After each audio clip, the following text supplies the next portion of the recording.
We love a list. We love a countdown. List season. It is free agency time. There's going to be some wild moves over the next few days in the offseason. And I mean by that, like teams restructuring contracts, some of your favorite players being released, even some trades. And some huge names are set to hit free agency next week. And unless, of course, they get franchise tag before the deadline tomorrow. So I'm going to be breaking down the top 5 teams to watch over the next 2 weeks because I think there might be a lot of turnover in the NFL. And today we start with the defending champions at number 5, the Tampa Bay Buccaneers. I will make a statement right now. Buccaneers aren't going to bring in any new talent this year because they have to worry about all of their current talent. All of these players are unrestricted free agents. Okay. These are all huge contributors to their Super Bowl victory. And here's the rules. You can only franchise tag one of them. So take your pick. Which player do you want to definitely say they will be on our team, and which players do you want to let hit free agency over the next few weeks? Who are you willing to lose, and who can you absolutely not deal without? Chris Godwin's the big one to me. Godwin, such a talented wide receiver, playing still on a rookie contract, 3rd-round pick, exceeded expectations out of Penn State. At the prime of his career, do you let Chris Godwin walk? Well, Bruce Arians, he had some thoughts on that at the Super Bowl parade. Take a listen to BA. We worked hard all year. Ain't going nowhere either. Yeah! We ain't going nowhere! And there's the GM. You're supposed to hate that. He loves it. There's only Bruce Arians. There's only one of them. And, that's not your Belichick Super Bowl parade. Do your job and no days off. We ain't going nowhere. That's something like that, Arians. Okay, but then Shaq Barrett. I mean, one of the best pass rushers in the league. He had 3 sacks in the NFC Championship game. If you franchise tag Godwin, you're letting Shaq Barrett hit the open market? That's trouble. He's so good. He's one of the best. Pass rushers, really hard to find. Receiver? Yeah. You can find receivers. And then there's Levante David, who might be the defensive leader of this team. The heart and soul, right? Yeah, we love Devin White, but both those guys, Sue as well. So I look at the Buccaneers, and they have so many decisions to make. And I talk to those guys in the front office. Their hope is that there might be some ways they can wiggle things with some of these players and find a way that some guys take maybe a little less to stay with Tom Brady. I mean, heck, even Tom Brady might be asked to restructure his contract. That's how tenuous it is with Tampa Bay and the salary cap and how many free agents they have. Here's my prediction. Okay. A day out. What? Godwin gets the franchise tag. Okay. They roll the dice on Shaq Barrett, see what his market is, and hopefully they can still bring him back. And then Levante David, who I know they love. You gotta have Levante. They try to say, hey, don't you want to retire as a Buccaneer and make it work? But it's not fair to Levante and Shaq to say, take less money here. They're going to have to consciously do that. It's a paradox like no other. I think the Bucs are interesting, too, because they have their GM, but then they also have Brady, who is the de facto GM. In the case of Antonio Brown, you look at him on the field, you're like, I don't know if we need him, but that's like Brady's whoopee. He loves Antonio Brown. He wants him around. So if the team says no, but Brady says yes, does he have to stay? Is there a market for Antonio Brown? Not much, I don't probably. think there really is. But the market is the best quarterback of all time loves him. Yeah. He's like Linus with the blanket. Yeah, that's what I'm saying. Guess what? These guys ain't playing for peanuts. Ooh. Hey. I'll just say this. Welp, it was a good run, because if those guys are gone, I don't know if they're going back to the Super Bowl, fam. The agent market is loaded this year, and there's going to be plenty of big-name players that could have new homes. This week, I'm breaking down the top 5 teams to watch in free agency. Yesterday, we talked about the Buccaneers and how many things they have to decide between now and 4 o'clock, and then also now and until free agency. Today, I want to talk about a team that has to dig itself out of a bit of a free agency hole, and that's the Philadelphia Eagles. Philadelphia Eagles, we know, traded Carson Wentz, but they have a lot to do over the next 2 weeks to field a competitive football team. And let's start off with their first objective, get the salary cap down. The Philadelphia Eagles right now have one of the worst salary cap situations in the entire league. If you take a look at it right here, they've got the 3rd most money over the cap, and we haven't even gotten to free agency. So as of right now, they can't even sign someone. Eagles need to find a way to either restructure a bunch of deals or they need to find a way to just cut some veteran talent. It's an unfortunate part of the business, but the Eagles, you're looking at what their highest cap hits are. These are their stars, but they're not getting any younger. Fletcher Cox, Brandon Graham, Lane Johnson, Hargrave, who they got from the Steelers, and then Brandon Brooks, and that leads to the next bullet I've got here.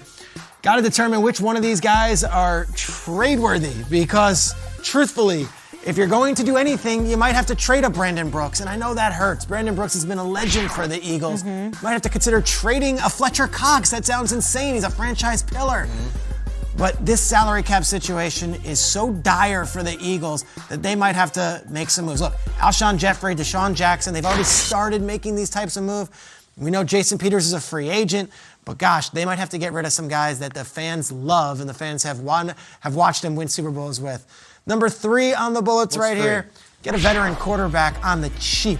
Okay. I mean, if Jalen Hurts is your guy and you've got the 6th overall pick, even on the cheap?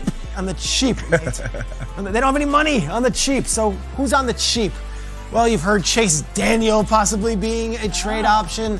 He's been in the Eagles organization before, but I look at Andy Dalton. I think Andy Dalton is a free agent, and Andy Dalton makes a lot of sense to me.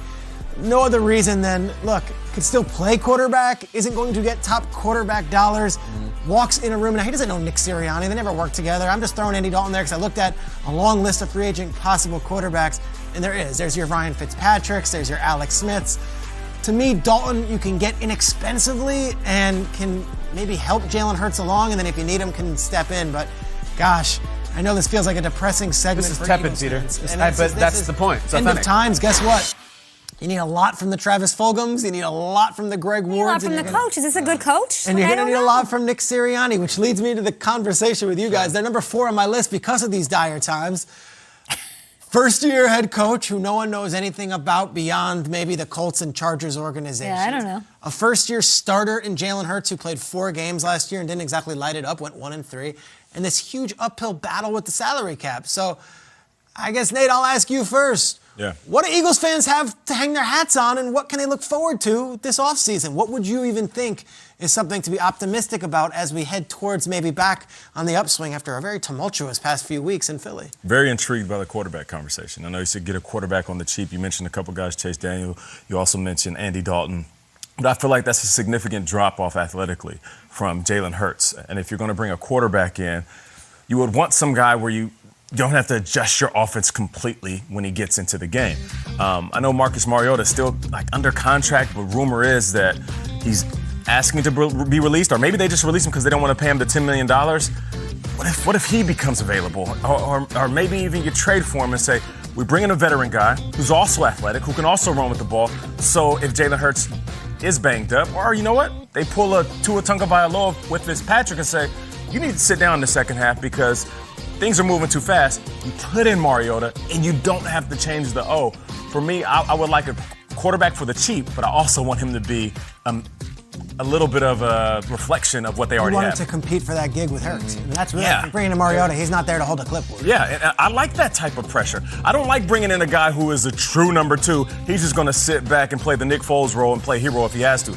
I want a guy that's going to light the fire under a young player. Because here's the thing.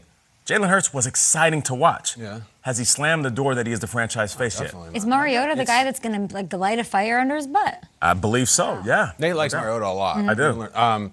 It's the most basic test. If I'm an Eagles fan right now, I don't know whose jersey to buy. Who's the guy I'm riding with the next 5 years? Who's my star? Who am I behind? I don't see it. And also, the quarterback situation is interesting. What do they have to hang their hat on? We'll see how it goes. Maybe the best thing going for the Eagles is the Dak Prescott contract. I mean, they're especially in their own identity, with Wentz. The Eagles, they just got out of this terrible long-term marriage, and then they look across the street and their neighbor's having a $40 million wedding, and you're like, oh, you poor bastard. It might be good luck with that. Hope he's great. So it could be that. And because right now there's just not a lot of young stars. I like Miles Sanders as a player, but the running backs come and go.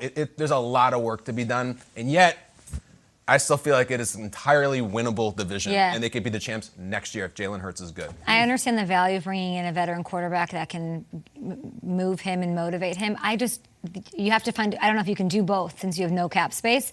You have to give him pieces to throw to. What can we expect from Jalen Hurts when you drafted Jalen Reagor in the first round last year? A lot yet to be seen with what that's going to look like. Are you going to deal Zach Ertz? Isn't Hunter Henry a free agent? I think maybe bring him in. I would just love to see a veteran wide receiver, someone like Marvin Jonesy or T.Y. Hilton-y there for Jalen to throw to, because who does he have to throw to, you guys? Mm-hmm. I mean, it's really a young, Fulgham, Ward, Reagor. Unproven. Who's the number 1 receiver on the team? Reagor. He's 20 But he's the most first round famous, pick. and he was the highest drafted, but is he the best? I don't know. Yeah, That's what I'm saying. Alshon's gone, Deshaun's gone, Aguilar's gone last year. I mean, it is a weird time in Philly. And to your point to start it off, I sound like I'm dismissive of Sirianni. He could be the next Sean McVay. He could be great. Right. I have no idea. He didn't interview for any other jobs. He's never been a head coach before. It's always going to be an uphill battle. And his staff, it's not like he's got Deuce Staley and the other guys. It's all fresh new staff. So fascinated with the Eagles. Really interesting offseason. I feel like they won the Super Bowl this morning. It's crazy. What the hell? Do you think it's crazy that I'm like, I don't want to pay Mariota? Get me like a body back there to back him up, and let's give this kid all that he would need to succeed? Yeah, that's not crazy at all. It's a different philosophy. Yeah. Instead of spending money on the quarterback, you're saying let's just support the quarterback with some weapons. And that is a decision that Howie Roseman and the gang have to make.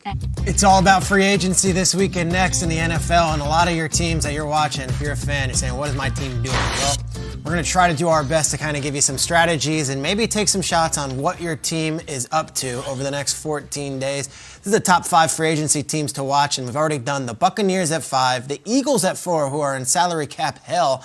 What about number 3, the most fascinating team to me? I'm going to the Pittsburgh Steelers. Okay. Pittsburgh Steelers, Steelers, they need to do a lot, and they're already taking immediate steps to address their team and why they came up short last year. Here are 3 things I think they've got to do in free agency. Number 1, address that putrid run game. First time putrid has been used, and I'm putting it in quotes. It is that bad. If you watch the Steelers this year, you might be like, well, they were the worst team in football running the ball. This is Franco Harris. This is Bam Morris. This is Jerome Bettis. This is Barry Foster. This is Le'Veon Bell. The Steelers, worst team in the league when it came to running the ball. Putrid is the word. So how do you address that in free agency? Well, one step was done. James Conner not franchise tagged. We'll see if he's given a deal once free agency starts, but I don't necessarily think he's coming back as the number 1. And do you possibly address that with free agency? Do you spend money on a better running back, or do you beef up the line? We know Pouncey's not coming back at center. Alejandro Villanueva was not franchise tagged. He will not be coming back.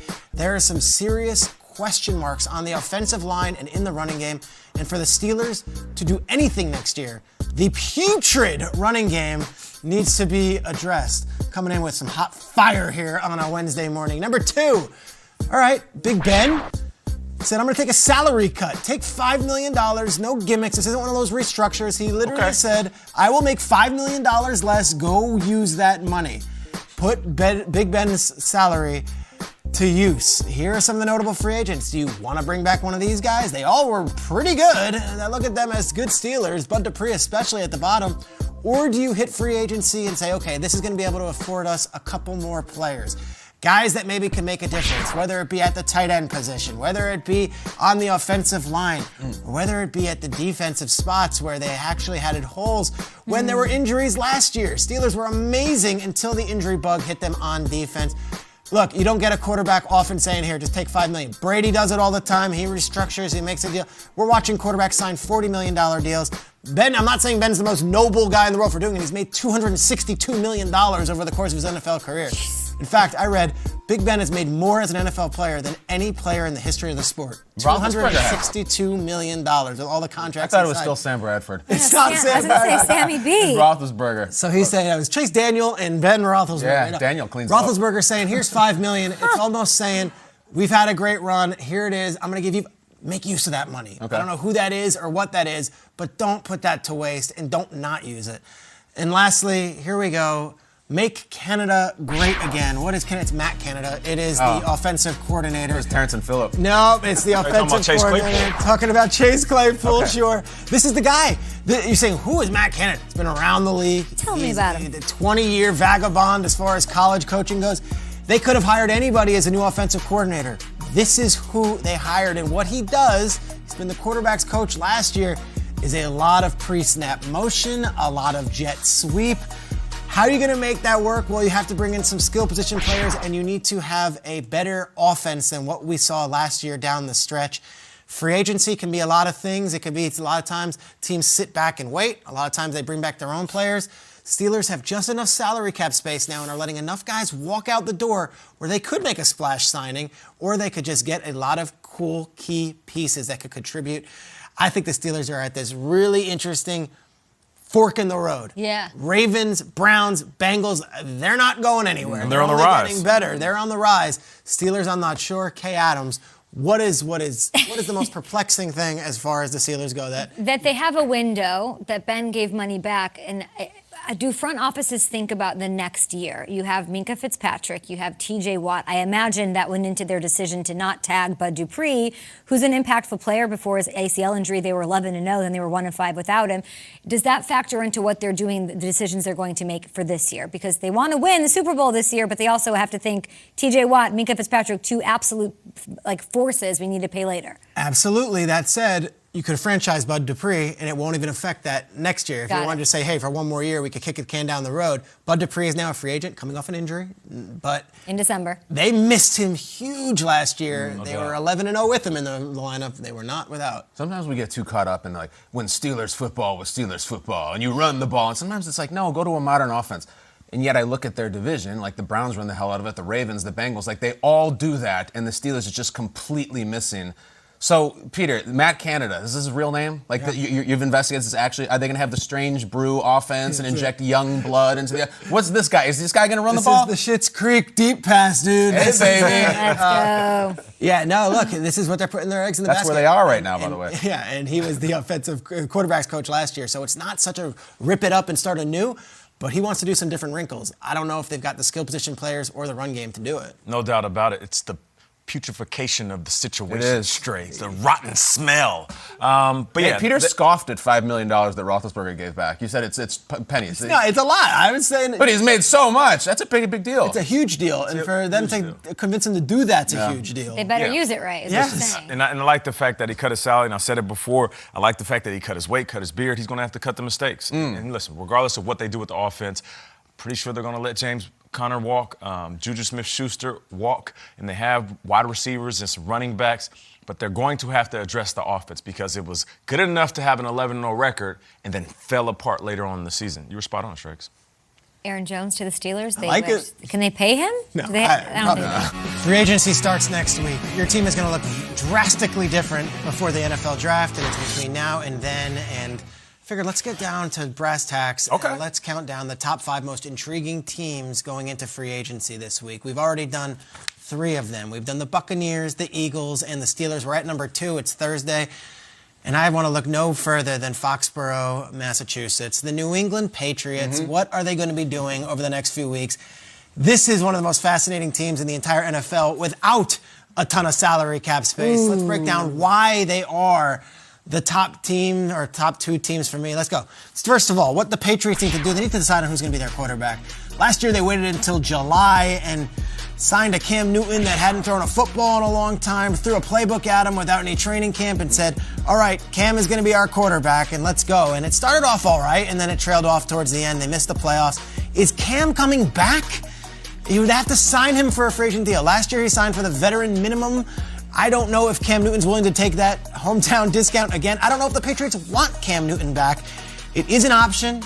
Don't undersell the fact that Cam was well-liked in that locker room, and Belichick really enjoyed working with him. Okay.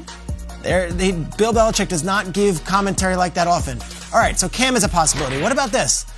How about we trade for Jimmy Garoppolo? If you trade for Jimmy Garoppolo... You've said this a couple times, Peter. I've been putting it out there. Yep. If you trade for Jimmy Garoppolo, you take Jimmy Garoppolo from San Francisco off their hands, you also might have a more attractive piece for free agents. If some free agents are like, well, I don't know what I'm getting with Cam, but at least I know that Jimmy G is X years old and has been to a Super Bowl recently, and or are we going rookie? And if that's the case, the Patriots don't have to advertise it. They don't have to. But they could take a Mac Jones and say, all right, we're going to the draft to find our guy. It's going to be either Mac Jones, where we're sitting here at the 15th pick, he's going to fall to us, we'll take him. Or maybe Trey Lance falls to us, the kid from North Dakota State. Whatever the Patriots do, they need to know. They can't go into this thing saying, we'll see how the cards play out or how the chips fall. Like, last year, I felt like they were like, Stidham, and then when a rubber hit the road, they're like, they panicked, they went, let's go Cam. And Cam was not the plan early, it wasn't the plan middle of the offseason, it was a July signing. The Patriots need to know who their quarterback is, A, so they can build around it, but B, so they can inform the free agents they might be looking to acquire and saying, hey, here is who is going to be throwing you the football. Let's go to number 2 on this thing. Number 2, I think the Patriots have to bite the bullet and actually spend some money this year. Let's go. They very often are like, we're smarter than everyone else. Everyone else spends, and we're the ones in the Super Bowl. Well, guess what? You look at these teams right now, they have the 3rd most cap space. You can't take it home with you. You spend it. If you have it, spend it. And if you're saying, well, we're saving it for next year when the salary cap gets higher, well, that's fine too, but spend it somewhere. And to do that, I would look at what they've done in recent years. This is what they've done. It's worked in the past. I love Rosie Colvin. Right? Like you look at Roosevelt Colvin, you look at Adalius Thomas, who didn't have the same career with the Ravens, but he was good for the Patriots. And of course, Darrelle Revis. And then the last time the Patriots really broke the bank on a free agent Kind of shocked everybody, too. was Stephon Gilmore. We were at the table, and I'll never forget it. It was the first day of free agency. Brandon Marshall was sitting with us at the table. Yeah. And it was like Stephon Gilmore is signing with the New England Patriots for record money. And we were all like, what? Guess what? Stephon Gilmore won a Defensive Player of the Year award in this league, which only 54 people have done before him. Should have been Super Bowl MVP, too. He should have been. I thought they missed that. You pay for premium talent. If there is that, the Patriots have to break the bank and do it, which leads to my 3rd point. I don't know who the quarterback is. I don't know who their big free agent target is. They need some wide receivers and tight ends. 100%. It's finally time. They don't do this typically. They go with the Damiere Byrd types. They go with guys that are maybe 5th round pick. Chris Hogan's a guy they would bring in, and he would be great for them. Like, go sign a wide receiver or a tight end. Don't be afraid to spend the money to do it. I'm showing footage here of Curtis Samuel. I think he makes a lot of sense. Does a lot of things. Seems like a Belichick player. You could also go A.J. Green, like Nate mentioned yesterday. A.J. Green to the Patriots is not the craziest thing. He's had great years in his career. The last 2 years, one of them he missed most of the season. Last year just wasn't even a factor for the Bengals. Can he rejuvenate his career at a discount with the Patriots?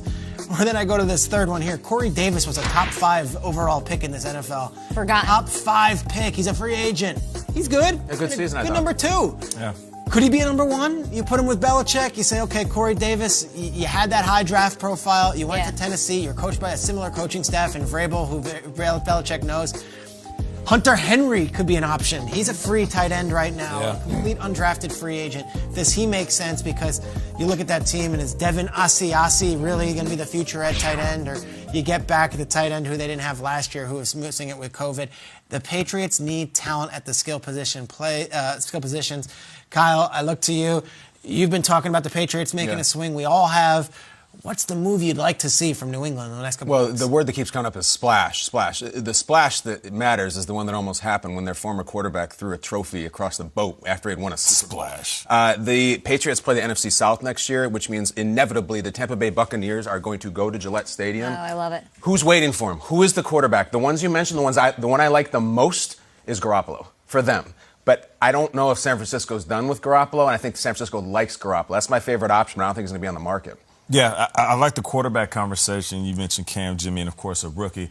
Marcus Mariota keeps coming up, and I'm not saying he's going to go there and solve everything, but as far as his personality, doesn't it seem like he fits the Patriot way perfect? He's almost a mute. He doesn't talk.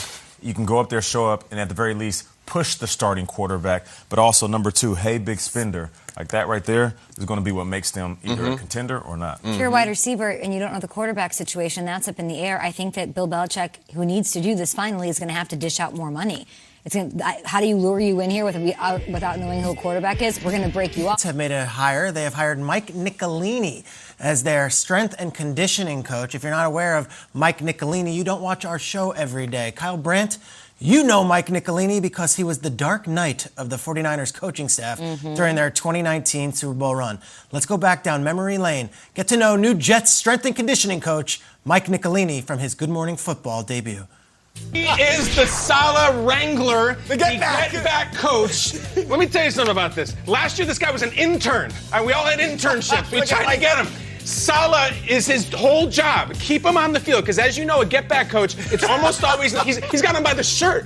If the coach gets too far on the field, the players do, they can be flagged. They have been flagged. Look at the smile. He follows him the whole time, and he knows it's hilarious, but Nicolini's job is to keep him back.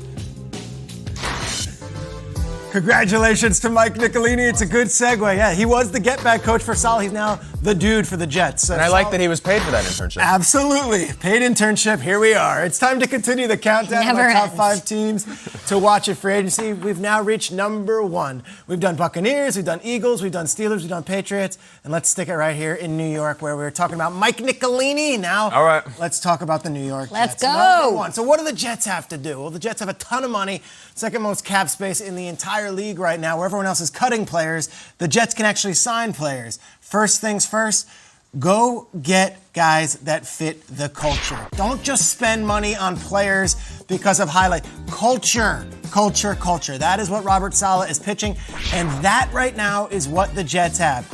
There's your guy. There's your sell. Here it is. Richard Sherman raves about him. Every coach that's worked with him raves about him. The entire San Francisco staff has left San Francisco to come to New York to work for him. There is your sell. Okay, well, what about the players? How about Quinnen Williams? Maybe the most delightful young man in the New York market right now as far as high energy, positivity, but also has that Mamba mentality. Quinnen Williams last year really emerged as one of the better young defensive players in the league. Came on our show a couple of weeks ago and was stellar, saying he is working harder, he's working better, he wants to be a leader. That was the first-round pick 2 years ago. How about last year's first-round pick? Mekhi Becton, another standout stud. All business. Oh, man. Look at him. There he is. Biggest man in the room, every room he walks into. But he also is a young man that wants to win and wants to be a leader. Culture, culture, culture. You've got a young group that is really rallying around each other. You got a young coach. Don't go out there and spend money on some guy that is going to be a diva. Don't go out there and spend some money on a guy who's going to be me first. Think about culture. I think that matters most with the Jets right now. And number 2, protect the quarterback, whoever that is. I have no idea who the quarterback is. Protect him, whether it's Darnold, whether it's Zach Wilson, whether it's Aaron Rodgers. I don't care who it is. You have to protect the quarterback for them to succeed. And there are some offensive linemen that are out there, and I'm talking veteran offensive linemen. Here's just a list of some of the top. Joe Tooney from the Patriots could be an excellent signing. I like Williams, that. Expensive, 32 years old, but is a dog. And guess who he played for last year? The 49ers. Guess who was a defensive coordinator? Saleh. Robert Saleh. Talk about it. Corey Linsley, the center from Green Bay. If they don't bring him back, I'm sure Aaron Rodgers would be furious. Guess what? The Jets would be delighted. Riley Reif was just cut by the Vikings, can still play. Darrell Williams had an excellent season for Buffalo. All of these players are immediate upgrades on the other side of Becton or in the interior. All right, and lastly, go and get some playmakers. They haven't had them in New York for years. And I know Le'Veon Bell had hype, and I understand Rashad Perryman can do some things. Acquire real playmakers, like guys that everyone is excited about. Don't break the bank on someone that you don't think can be a playmaker, but let's go find them. Will Fuller would be a name that I would look at. I know he's got injury history. He's a burner. Put him on the other side of Denzel Mims. Suddenly your quarterback has a weapon to throw to. All right, besides Fuller, there's other names you can consider. The next one on the list that I would look at right here, I don't know, why don't we go to Juju? Juju Smith-Schuster, he can do it. 97 catches last year. Can make play. You're not asking him to be Calvin Johnson or Julio Jones or number 1. You've got Mims, you've got some other guys. Let Juju just do what Juju did last year and what he's done every year in Pittsburgh. Make plays and contribute. And lastly, I'll go to this name right here. It's a player that I think is going to be a name that everyone's going to circle, Kenny Golladay. Why not? Make the big splash. Kenny Golladay is going to be the highest paid wide receiver in free agency. The Jets have the second most money. He's 27 years old. He's athletic. He's talented. He would be a star in this city if he could stay healthy and make the plays. I know everyone rolls their eyes and says, free agent wide receivers. They don't always work out. I don't know. Look at some of the acquisitions last year. Stephon Diggs seemed to work out. DeAndre Hopkins seemed to work out. I think if you get a good wide receiver, that's fine. If you get a great wide receiver, you can take the Jets to the next level. Great plan. A lot of needs, a lot of money. That's the Jets' plan. Kyle, I'll start with you. You think of the New York Jets, all this money to spend, high energy, good momentum. Mike Nicolini's on the staff now. What would be your message to the Jets? I like it. It's exciting, and that you want to keep that excitement going without doing things that are rash. I just wonder, like, as an identity for a team, I'm seeing guys like Will Fuller, and I'm seeing Kenny Golladay. Is that a Robert Saleh player? Like, I don't really see those guys on the 49ers. Like, don't we just want head knockers and defensive stalwarts? Juszczyk's a free agent. Juszczyk could be great, but like I just wonder if the ultimate defensive coach wants to go out and spend all this money on weapons, or not, or rather he's going to make the team in his image. My question to you, I thought it was so interesting to hear Scott Pioli, Schrags, talk about short-term memory, the psychology behind this. So you're saying free agency, we've seen Stephon Diggs work out, but if you're the Jets, yes, it's a new vibe, new culture, new coach, Nicolini is there, but the ownership is the same. Is there hesitation from the ownership to whip out the checkbook and start dishing out money when you have scar tissue from Le'Veon Bell and C.J. Mosley the last time you had money to spend? It's a great question. I think if there was a different group and they were usually... Jets aren't cheap. That's the one thing. Yeah. You never hear Jets are cheap. Right. I think they're going to get back to the table. And last year, they were conservative. Like last year, I think they might have had a lot of that. Because they were burned. We were burned. And C.J. Mosley's coming back this year. Who knows what we're getting from him? But Le'Veon was a swing and a miss. And then they were very conservative. They let Robbie Anderson walk out the door. I think they regret that. I think Robbie they was still really wish good. They had Robbie. Robbie was And good. Darnold liked him. And Darnold liked him. So to your point, great question. I don't think this ownership group is like some others where they'd be like, all right, guys. They just get it. They're going to move on. They've got new people in charge. They're going to write the check. Go. Interesting. Spend the money. It's there. You have to. And they're still looking to replace Robbie Anderson, which is why I like Kenny Golladay. And I feel like it's going to be a bidding war between the Giants and the Jets. And Kenny Golladay is a solid guy because he's quiet. He's very reserved. He doesn't take whatever drama is going on inside the locker room as it pertains to the team and unveil it to the world. So he's the perfect type of system dude that's going to put his head down, really blue collar, and work for the Jets. So He fits that culture. I don't know Kenny Galladay from Adam. 100%. He's blue collar. 100%. Yes. 100. Not a diva wide receiver. They don't want that. Not at all. Because you had Juju on there too, Peter. Hey, I don't think he's a diva, Juju. I think Diva gets used too much. You know what I mean? He's extra.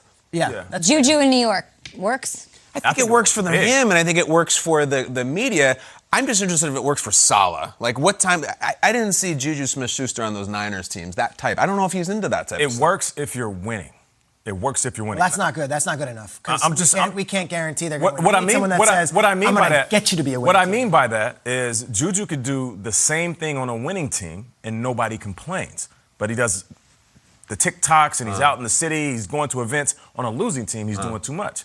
We've seen this time and time again. Le'Veon Bowling last year. Yeah, Le'Veon Bowling. But getting back to Kenny Galladay, the fact that Robert Saleh is the very brash and verbal and the rah-rah type of coach, you need guys that are quiet, that don't say much. All they do is listen and then lead by example. That's Kenny Galladay. What does a Saleh offensive player look like to you? It looks like Juszczyk. It looks like veterans. It looks like good, strong, like Emmanuel Sanders types and veteran tight ends and guys who have been to the Hines Ward.